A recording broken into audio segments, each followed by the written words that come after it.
Hello, everyone, and thank you for tuning in once again to the Black Box Podcast, BBOR, Black Box Online Radio, coming to you from West Virginia. Okay, so today we're going to be revisiting the Zodiac killer mystery, and we're going to be talking about one of these suspects from the past that I've covered on this channel, and that would be Louis Myers. Now, about a year ago, when I did my first uploads on Louis Myers, I really thought that he was someone who had a very high likelihood of being the Zodiac killer. 1 year ago, I thought he was my prime suspect, and out of all the suspects that I'd ever, reviewed, I really thought that there was something to this. The first time I heard about Louis Myers, I was even someone on YouTube definitively stating that he is the Zodiac killer. But as we know, going through many different suspects, a lot of people say that, and a lot of people feel that they've cracked the case, and there are some enormous kind of holes in the Louis Myers theories. In any theory associated with Louis Myers, there are enormous potholes. But it's like, I would say that a lot of the things add up. Either it's just a very, very well constructed fictitious statement, or there is a certain degree of truth to this. But which one is it? Is this a fact or a fiction? Well, let's discuss some of the comments.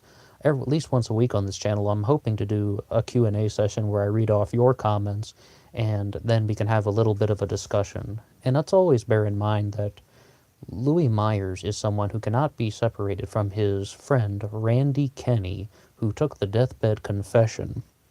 Now, one of the first comments here is coming to us from DTKLAM59. I guess that's DDK Lam 59. I think I'm butchering your name, but thank you for commenting anyway. The letters the Zodiac mailed were postmarked within the U.S., and he would have had to have been on leave from the Army. He also seems too young for the murders. R.E., the Sherry Joe Bates killing in Riverside. This is addressing something very important with the Louis Myers case, and this is one of the biggest clues that drew my attention. Okay, there was a halt in Zodiac activity from 1971 to 1973. Now, what's the explanation for that? Well, this is something that really caught my attention because Louis Myers was out of the country from 1971 to 1973. He had joined the Army, and he would have been in Germany. Louis Myers would have been out of the country, and all of the letters were indeed postmarked in the United States. As far as, I think all parties are in agreement with that, unless something came up that I'm not aware of that has been lost to the archives, but all the letters were mailed within the United States, and Louis Myers was out of the country from 71 to 73 definitively. Halton Zodiac activity is explained completely. I mean to say that all the pieces of the Louis Myers puzzle fit so nicely, except for one that we're going to talk about in just a second. But the thing is, other suspects have explanations provided about why they were out of the country. It's supposedly that Richard Gaikowski was in a sanitarium, or I should say asylum, rather. Did I say sanitarium? No, that's the wrong word. I meant asylum, because he was supposedly in a mental health hospital. They say the same thing about Ross Sullivan, but I believe that with Gaikowski and Sullivan, were they in a mental health hospital? I think that that is not confirmed for those exact dates super well. We know very definitively that Ross Sullivan was in a mental health hospital in the 1960s, even so far as reports that Ross openly told people about it. He bragged about it almost. He just spoke very openly about being in the mental health hospital in the 60s. But I believe people are using the 1971 to 1973 gap of Zodiac activity. They're explaining that by saying that Ross was then recommitted, or that Gaikowski voluntarily went to a mental health hospital from 71 to 73. But with those accounts, I don't feel that they are super 100% substantial. I think it's going a lot on testimony. Whereas, Louis Myers was in the Army. That's that's nothing to hide, really. He was in the Army from 1971 to 73, stationed in Germany. That's definitely a good explanation that's provided. He seems too young for the murders. Well, we've talked about that quite a bit on the channel, but was he too young for the murder of Sherry Joe Bates in Riverside?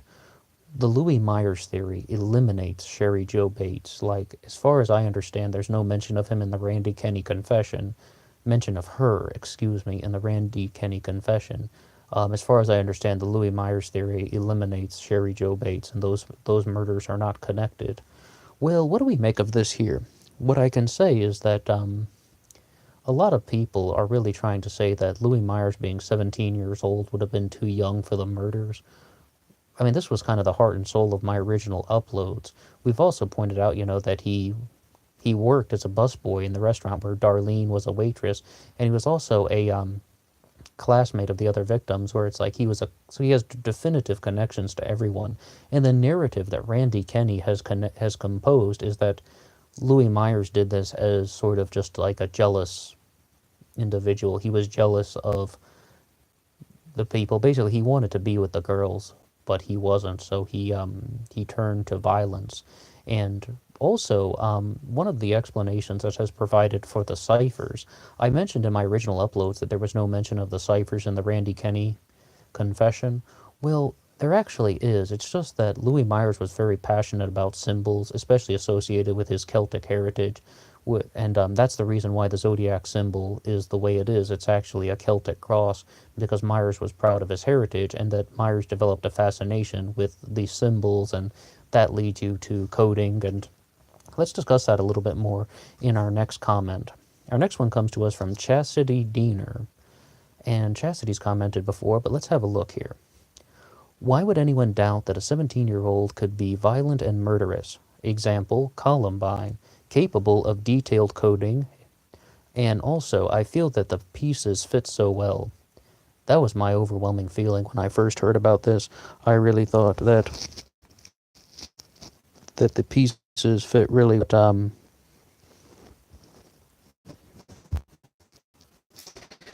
but I would have to say convince now.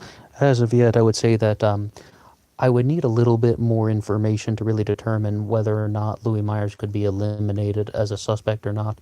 And 17-year-olds are capable of committing these violent acts. Yes, it's not only Columbine, it's just like countless times a 17-year-old could be the murderer. Also, not to mention that, all of these things, the fascination with symbols, yes, that's possible. And also the things where even the plotting and planning, and also maybe he just got lucky to a certain extent. But let's expand upon some things here, because there's a bigger part to the Louis Myers story that will be mentioned in our next comment, which comes to us from Tamsin Richardson. This was a very recent comment, and this kind of got me thinking about Myers and it inspired me to do this Q&A session. So thank you, Tamsin, for commenting.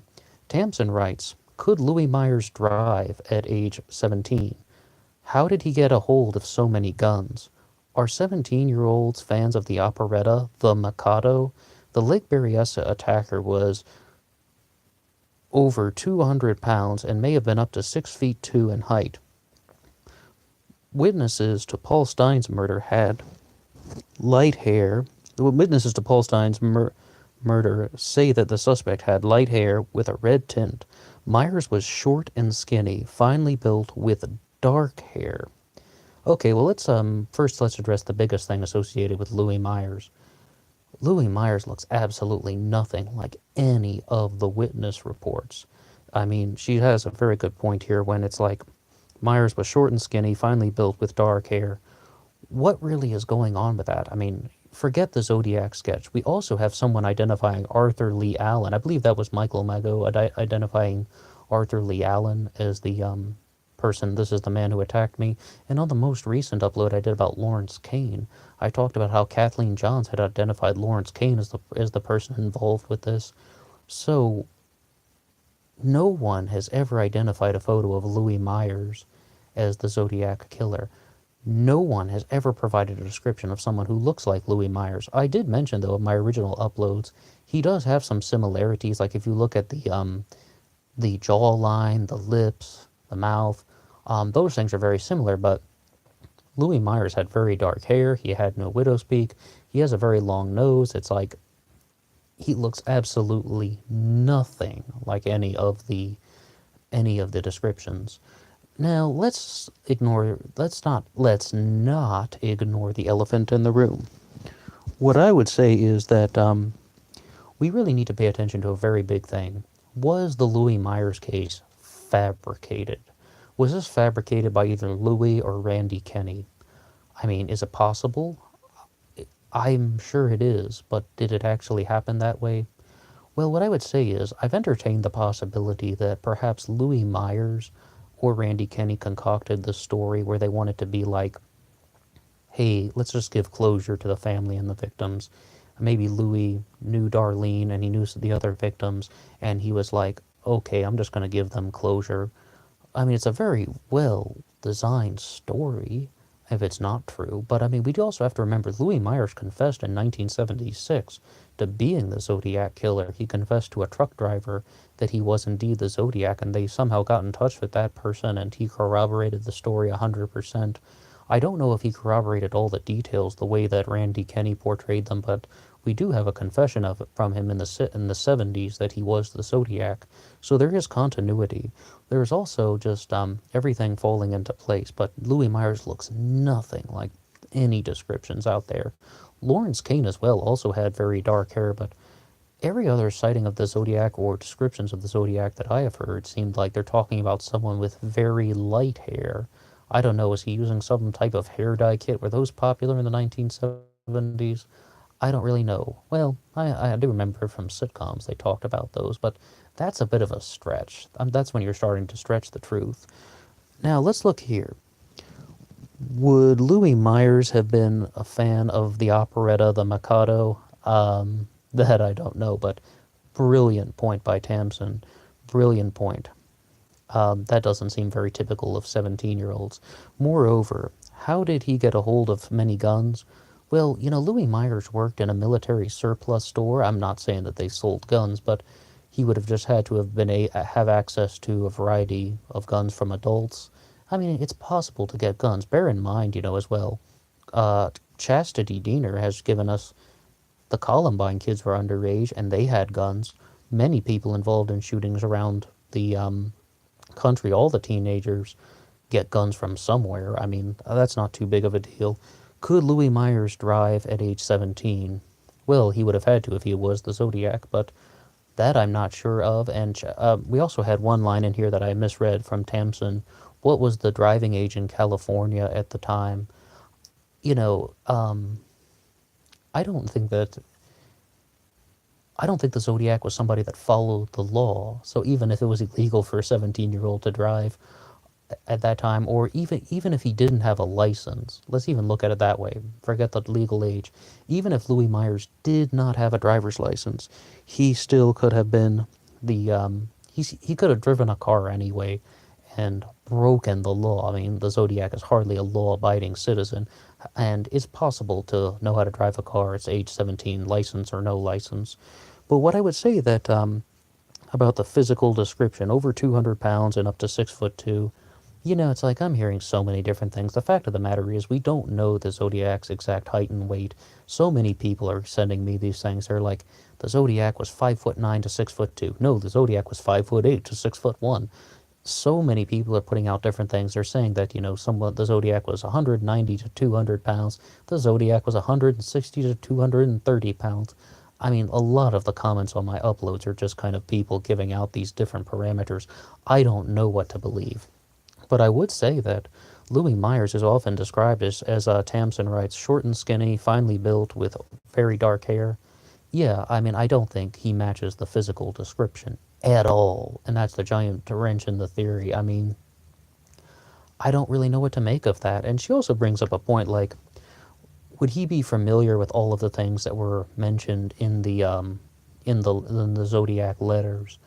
And also, like, is a lot of people think the Zodiac composed a very sophisticated piece of material with the ciphers. Was that something that Louis Myers could have composed? I think yes. I think people overcomplicate the ciphers, to be honest. But would he have been able to actually go through with all this? This is a very big set of crimes. Well, I'm not certain. I used to be dead certain that, like, Louis Myers is my prime suspect. Right now, I would actually say I'm leaning away from this. I think that there's a high possibility that Randy Kenny or Louis Myers came up with certain elements of this story to try and make it fit. Everything's answered perfectly, but there's a chance that Randy Kenny or Louis Myers fabricated a lot of these details, and I'm aware of that. Well, thank you to DTK Lamb, butchered your name again, Chastity, and Tamsin for your comments. Thank you so much for listening to my Louis Myers upload, and let me know what you think about this one. Please, please, let's discuss some more.